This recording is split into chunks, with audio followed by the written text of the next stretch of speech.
자, 안녕하십니까 여러분. 저는 현재 서해안고속도로 서해대교에 있는 횡담도 휴게소에 와 있습니다.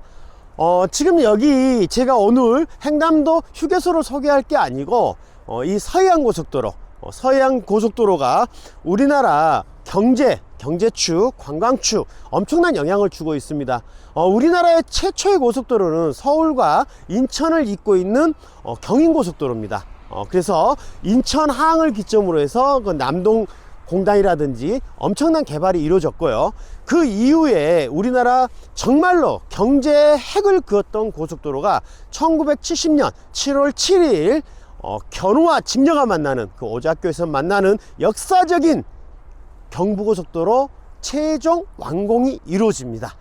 그로 인해서 서울에서 부산까지 중간중간에 대도시들이 형성이 되고 산업의 기반이 됐죠. 1970년부터 2000년까지 약 30년 동안은 우리나라가 이 경부고속도로, 경부선, 철도, 그래서 경부축이라 하죠. 이로 인해 우리나라가 엄청난 먹고 살기 힘들었던 나라가 선진국 대열에 낄 수 있는 그 대동맥을 이어준 게 경부고속도로 축이라고 보면 되겠습니다. 그리고 이제 2000년이 들어서면서 이제 중국이 엄청난 경제 성장을 이루죠. 지금은 미국과 견제를 가지고 있을 정도로 어마어마하게 성장이 돼 있고, 그래서 중국, 인도 시장, 어마어마한 인구와 경제 성장의 시너지가 있는 이 지역을 동북아 시장이라고 하는데, 이 동북아 지역은 우리나라 지리적으로 서해안 쪽하고 가장 가깝습니다. 그래서 동해안의 항만을 이용하는 것보다 서해안 항만이 훨씬 유리한 거죠. 그래서 이 서해안 고속도로는 중국이 개방하기 전에 우리가 1980년대부터 논의가 되기 시작해서 1990년도에 공사를 착공해서 2001년 말에 완전 개통을 하게 됩니다. 계획보다 약 1년 6개월 정도를 땡겨서 개통을 한 거죠. 그로 인해서 우리가 중국 시장과 맞물려서 이 서해안 쪽에 어마어마한 산업축이 개발이 되기 시작합니다. 하다못해 목포에 있는 국가산업단지 대불공단 같은 경우도 서해안 고속도로가 개통이 되면서 분양률이 급속도로 상향이 됐죠. 그래서 이 고속도로가 생겼다는 거는 산업 측면이나 관광 측면에서 엄청난 효과가 있는 거죠. 그래서 서해안 축이라고 하면 인천을 기점으로 해서 평택, 제 뒤에 있는 이 평택, 그리고 서산, 당진, 군산, 장항, 목포까지를 이루고 있습니다. 제가 이야기하는 이 지역들은 다 우리나라에 국제 항만이 있다는 지역들이죠.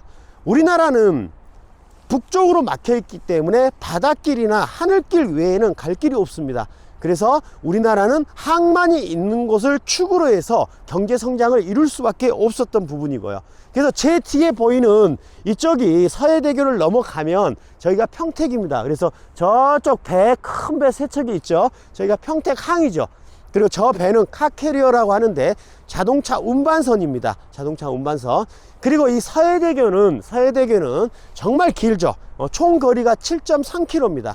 그리고 높이가 상당히 높죠. 약 62m 정도 됩니다. 이 부분은 이쪽 당진항을 이용해야 되는 부분이 있기 때문에 이 배들이 지나갈 수 있도록 저 가운데쯤에 좀 공간이 넓죠. 그래서 저쪽으로 항만을 이용할 수 있는 길을 열어놓은 부분이죠. 그래서 동북아 시장을 개척하기 위해서는 이 서해안 지역이 굉장히 중요하죠. 그래서 하다못해 부동산 측면으로 얘기하면 여러분들이 1990년도에 이 서해안 고속도로 공사를 시작했을 때 이 서해안 지역, IC 인근 지역이나 이런 지역에 만약에 땅을 사놨다고 하면 그때 아마 지가들은 정확하게 나와 있지는 않지만 대략적으로 10,000원 플러스 마이너스 정도 됐을 겁니다. 그러면 지금 현재 이 IC 쪽으로는 지역마다 약간의 편차는 있겠지만 작게는 5, 60에서 많게는 수백만 원을 호가하고 있죠. 이런 게 이제 부동산입니다. 남들이 이제 시작한다, 언제 저게 다 될까, 이렇게 생각하고 있을 때 누군가는 뛰어들었습니다. 그리고 장기적인 10년, 20년 먼 시간을 보면서 투자하는 게 그렇지 않습니까? 미래를 보고 장기적으로. 그래서 지금 그분들이 아마 노후가 다 준비되어 있지 않겠습니까? 그러면 이 서해대교를 중심으로 가장 큰 핵심 도로죠. 다리고. 그래서 이 서해안 서해안 고속도로가 우리나라의 경부고속도로를 이어주는, 그리고 경부고속도로 다음으로 가장 길죠. 340.8km입니다. 그래서 경부고속도로를 대체하는 새로운 경제축을 토대를 만들었다고 보시면 되겠죠. 그래서 지금 이 서해안축 개발 위해서 2030년까지 개발 계획을 내놓고 있죠. 그래서 아마 6월 7일 충남도청에서 공청회가 이루어질 겁니다. 뭐 생방송으로, 비대면이기 때문에 생방송으로 유튜브 방송이 나간다고 하니까 여러분들도 한번 참고로 한번 봐보시는 것도 괜찮아요. 그러면 경부고속도로가 70년부터 2000년까지 30년 동안 경제축을 만들었다고 하면 이 서해안고속도로도 우리가 투자를 하는 거는 과거를 알고 현재를 보니까 미래 예측이 간다.